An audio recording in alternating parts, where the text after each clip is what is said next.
全部のパーツを同じ強さで目立たせようとしないことですね。同じ赤でも髪に置くのか、ジャケットに置くのか、瞳に置くのかでかなり印象は変わります。青、金、黒、青、金、黒というように複数のパーツで反復させるイメージです。皆さんこんにちは、並木いつきです。こちらの講座ではモチーフの活かし方で変わるキャラクターデザインについて始めていきたいと思います。キャラクターデザインも配色もより掘り下げた内容をお話ししていきたいと思います。ぜひ今回も楽しく描くをね、一緒にやっていきましょう。今回は配色を感覚だけで終わらせないための考え方を整理していきます。配色って最初はどうしてもなんとなくこの色が可愛い、この色が好き、この組み合わせが良さそうという感覚で選ぶことが多いと思います。もちろん感覚は大事です。ただキャラクターデザインとしてもう一段まとめたい時にはどの色をどのパーツにどのくらいの面積で置くのかというのを考える必要があります。今回は色を選ぶだけでなく色の置き方とまとめ方まで見ていきましょう。それではまずなぜキャラクターの配色で迷いやすいのかを整理しておきます。配色の基礎知識としていろんな配色方法がありますよね。具体的に補色配色、類似色配色、トライアド配色、ベースカラー、サブカラー、アクセントカラーなど配色を考えるための基本的な言葉があります。こうした知識はもちろん役に立ちます。ただ実際にキャラクターへ落とし込むとなると急に難しく感じることありますよね。なので今回は配色を考える前にまず配色理論をキャラクターに落とし込む時の考え方を整理します。ではまず配色理論をキャラクター向けに翻訳するという考え方から見ていきます。配色を勉強すると補色配色とかトライアド配色とかそういったものをたくさん出てきます。ただこれらを知らない人もいるかもしれないと思ったので簡単に説明していきますね。まずダイヤード配色、これは補色配色と言います。色相環上で真逆に位置する色の組み合わせですね。特徴としては高いコントラストを生み出すため視覚的なインパクトが強くなります。用途としてはキャラクター単体でも目立つように配色したい場合に効果的です。このキャラクターの場合は紫と黄色ですね。次にトライアド配色です。トライアドというのはこの色相環上で120度離れた3色を使った配色です。こんな感じですね。特徴はカラフルでありながら調和が取れる、キャラクターに活気やダイナミズムを与える。用途は主役キャラクターや視覚的に目立たせたいキャラクターに適しています。この場合使用しているのは赤、青、緑なんですけど色ここ違いますよね。この辺もまた後で詳しく説明していきます。そして次にアナログ配色ですね。類似色配色とも言います。こちらは2色の配色で色相環上で隣り合う色、類似色または1色飛ばした色を組み合わせます。ここにある例のような感じですね。特徴としては自然で落ち着いた印象を与えます。用途はキャラクターの服装にまとまりを持たせたい場合や組織物などで色分けをする際に有効です。例えばこのキャラクターは赤担当とか青担当とか同じ制服で色を変えたい時とかそういった時に使いやすいかなと思います。こちらのキャラクターはほぼ赤寄りの紫、そしてちょうど真ん中か若干赤寄りくらいの紫、そして赤ですね。無彩色込みだとこんな感じの見え方になるかなと思うんですけれども、一般的な表記はおそらく上の方だと思うのでこの上の方で説明しますね。そしてモノクロマティックですね。こちらは同系色配色と言います。単一の色相に明度や彩度の変化を抑えた配色です。こう見ていただけると分かるようにこの一色の中で色を一つ決めてその色の明度とか彩度を変えるような感じですね。特徴としては統一感がありシンプルで上品な印象を与えます。用途はキャラクターに一貫した印象を持たせたい場合に有効ですね。そして色はこんな感じで本当に青系というイメージですね。アクセントカラーに彩度の強い青を置いて印象を際立たせるというところがポイントになってくるかなと思います。そして次、モノトーン配色、白、黒、グレーなどの無彩色のみを使用する配色です。特徴としてはミニマルでシックな印象を与えたり形やシルエットを引き立たせることができます。用途としてはサブキャラクターとかもしくはシンプルなキャラクターに使用する場合に効果的ですね。個人的には寡黙なキャラクターとかこの辺の配色だとすごく似合うなと思います。こうした理論はとても便利です。ただ、キャラクターデザインに使うときはそのまま当てはめるのではなく、キャラクターに合う形で調整して使う方が何かと便利かなと思います。例えばトライアド配色では、キャラクターデザインで赤、青、緑をそのままの形で使うとかなり強い印象になりやすいです。その例としてこちらですね。わかりますか？なんとなくまとまっていないというか、ちょっとごちゃっとした印象がありませんか？ここで大事なのが色の関係性だけを参考にして実際に使う色はキャラクターに合わせて調整するという考え方です。この右のキャラクターのような感じです。例えば赤をそのまま真っ赤で使うのではなく、同じ赤系統のブラウンにする。そして青をそのまま鮮やかな青で使うのではなく、彩度を落としたりとか明度を上げたりする。同じ配色の中で明度や彩度を変えて色に軽さとか重さを出す感じですね。この例の場合、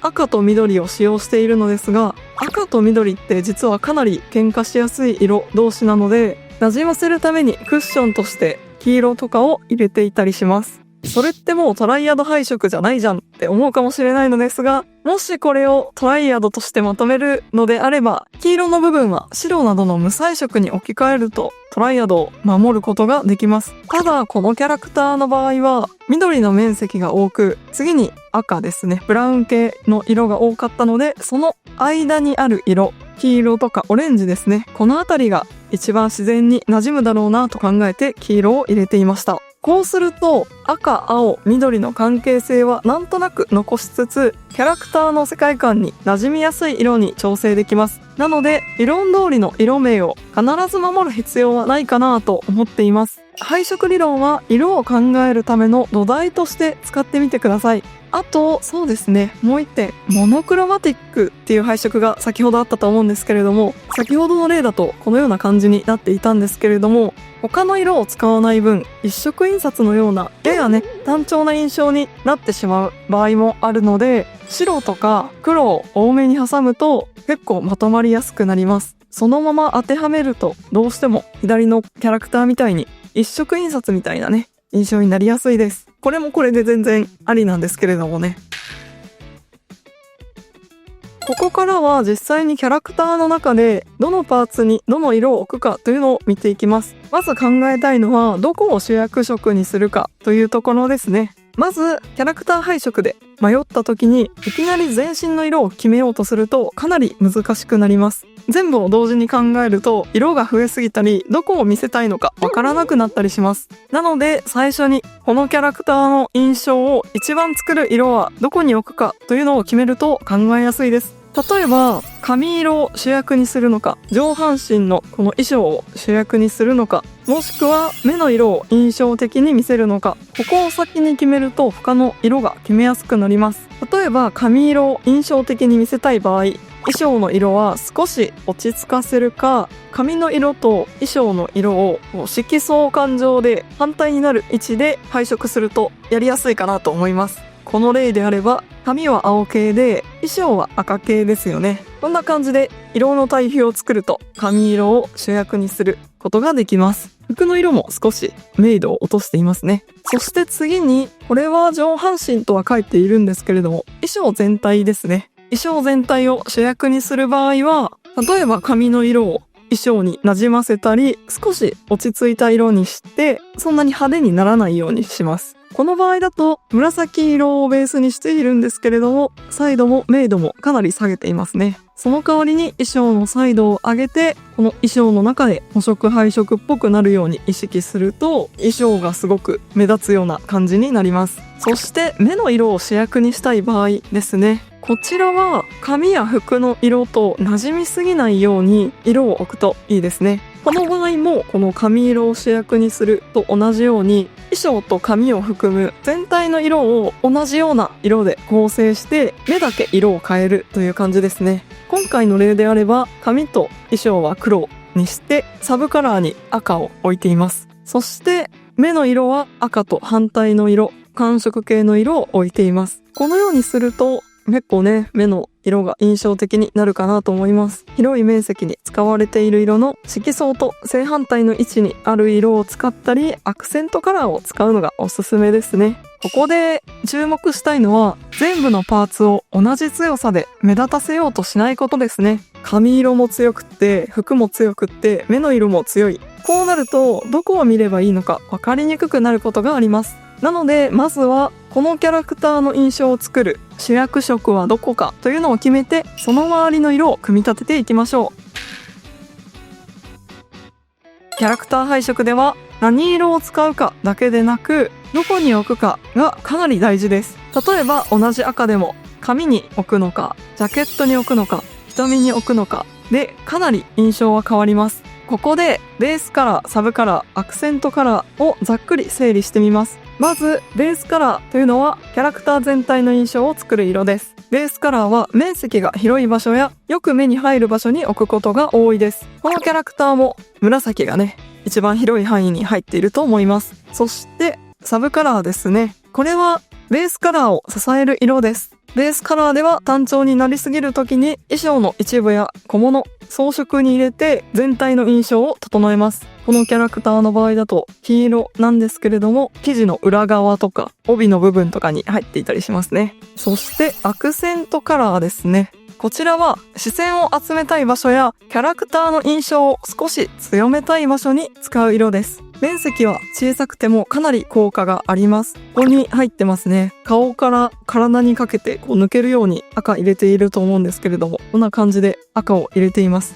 角とかにもありますね。例えば全体が赤系でまとまっているキャラクターに瞳、リボン、小物などで青や水色を少し入れると、その部分に視線が向きやすくなります。このようにアクセントカラーは広く使う色というより、見せたい場所に少しだけ置いて印象のポイントを作る色として考えると分かりやすいです。私はよく目の色とか頭部の飾りに使っていますね。鮮やかな色や明るい色は広く使うとキャラクター全体の印象を強く変えます。逆に小さく使うと視線を集めるアクセントとして働きやすくなります。強い色をどこにどのくらい使うかを考えるという感じです。そうすると派手な色や好きな色も扱いやすくなります。では次に色にリズムを作る考え方です。キャラクター配色でよくある悩みの一つに、いまいち全体が締まらないとかまとまりが出ないということがあると思います。これは色そのものが悪いというより、色の組み合わせ方や繰り返し方が弱くなっていることが原因の場合があります。例えば簡単に服を描いていきますね。例えばこの服のメインカラーが青で、袖口に黒と金を使っているとします。この時点で青、黒、金というね配色はできています。ただ黒と金が袖口だけで強く見えていて、他の部分ではあまり使われていない場合、服全体として見ると少し締まりが弱く感じることがあります。こういう時は新しい色を足して解決するのではなくて、すでに使っている色の並びや組み合わせ方を他のパーツにも繰り返してみます。例えばこの衣装の場合、袖口に金と黒があるなら、襟元や前縦にも黒や金を入れてみる。やってみましょう。こんな感じですね。比較してみましょうか。この上にあるのが繰り返しを使っていないもので、下にあるのが色の繰り返しを使ったものになります。襟元に色を足すだけでもかなりまとまって見えるようになったと思います。で、これは他のパーツでも同じで、例えばシルクハットとかにしましょうか。こんな感じでベースを入れて、こんな感じですかね。こういう風に配色すると結構上半身も衣装もまとまって見える印象がありませんか？ただ例えばなんですけれども、青い服着せてるキャラクターっておそらく髪の色青だと思うんですよね。キャラクター全体で見た時にすでに胴体の青い面積が広い場合は、帽子まで青をベースにすると青の印象が強くなりすぎることもあります。そういう時は帽子を黒ベースにして青や金を少し入れるという考え方もできます。同じ色を使ってこういった感じですね。つまり色のリズムを作るときは色の順番や組み合わせ方は反復させつつ、それぞれの面積はキャラクター全体の配色バランスを見ながら調整することが大切です。例えば、服では青を広く使う。袖口では黒を広めにして金色のアクセントを入れる。帽子も袖口と同じような体の端にいるもの同士という扱いで黒を広めにして青や金を少し入れる。このように色の流れを揃えつつ、どの色を広く使うかはパーツごとに変えることでキャラクター全体のベースカラー、サブカラー、アクセントカラーのバランスを保ちやすくなります。こうすると青、黒、金の関係性が全体に繰り返されます。これがここで言う色のリズムです。青、金、黒、青、金、黒というように色の並びや関係性を複数のパーツで反復させるイメージです。例えばキャラ全体を見たとき、髪が青なら帽子は黒をベースにして金を少し入れる。これで髪から帽子にかけても青、金、黒のリズムが生まれます。こうすると色が一箇所で終わらずキャラクター全体の中でつながって見えやすくなります。そして次にですね、顔周りの色を意識するというところもやっていきましょうか。キャラクターデザインでは顔周りの色がかなり重要になってきます。人はキャラクターを見るときにまず顔を見ることが多いからですね。顔周りの色はキャラクターの第一印象にかなり影響します。ここで特にキャラクターデザインで顔に視線を集めたい場合は、顔周りの中にもベースカラーとアクセントカラーを意識するということですね。例えばさっきのこのキャラクターのようにイメージが赤で髪も赤いキャラクターなら、目を寒色系にすると顔の中に赤と青の対比が生まれて目元に視線が向きやすくなっていますよね。逆に髪も目も赤系でまとめたい場合もあると思います。その場合は耳元のアクセサリーや胸元のアクセサリーなどに青系や寒色系の色を少し入れると顔周りに色のアクセントができて青が入っている部分に視線が集中しやすくなります。顔周りの中で色の差を作るという感じですね。あとはアクセントカラーを使わずに髪も服も同系色の系統にする場合は目か髪だけ少しサイドを高くして顔周りの印象を強めることもできます。このように顔周りではなく何色を使うかだけでなく髪、目、襟元、アクセサリーの中でどこを目立たせるか考えることが大切です。狙ったキャラクターの印象に合っているかというのを確認してみてください。このあたりを確認すると感覚で塗った配色もかなり整理しやすくなります。今回は配色を感覚で終わらせないための色の置き方とまとめ方について見ていきました。絶対のルールではないので状況に応じて柔軟に変えてみたり使いやすいようにアレンジしていってみてください。次回のセクションではキャラクターデザインと配色から少し離れて一枚絵やグリザイユ画法についてのテクニックをお話ししていきたいと思います。